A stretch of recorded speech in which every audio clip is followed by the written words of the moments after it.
I started officiating in the 70s. My dad, when we moved to Ottawa in 1971, my brothers were playing t-ball, and they needed somebody to keep score.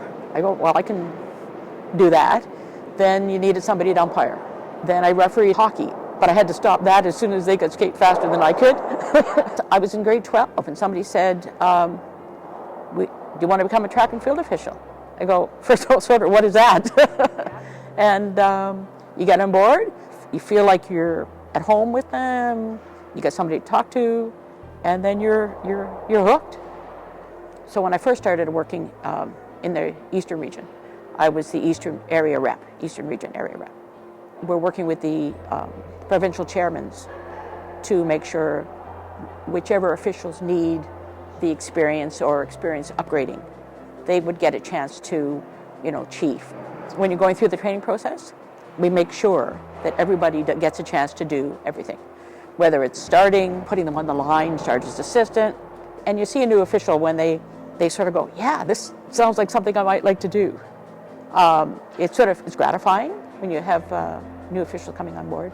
You take them under your wing, mentor them, which is a very big part of bringing new officials on board with any sport, just making sure they feel comfortable doing what they need to do. And if they run into something, they have somebody to talk to.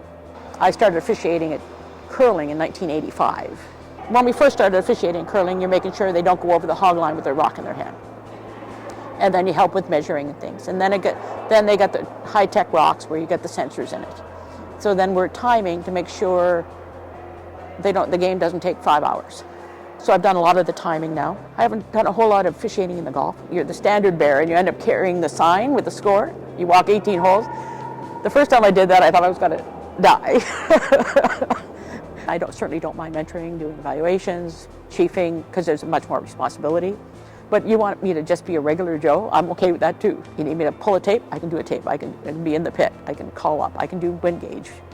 I don't have to chief the event. If you need me to chief, I can chief. 60 or 70 officials out there. Not everybody's a chief. You need some workers on it too. We're there as officials to make sure it's done, everything happens correctly, and then we make sure it gets judged properly. You're trying to make it fair and fun for the athletes, and so that they can perform the best they can. I think it's really just the mentoring and bringing people on, but that just comes with experience as well. And you just sort of put yourself out there, going, okay, let's see what I can learn. And every time, especially if you get a chance to work in a different province or with a different team, you learn something different. No, I love it. I never regret for a minute getting involved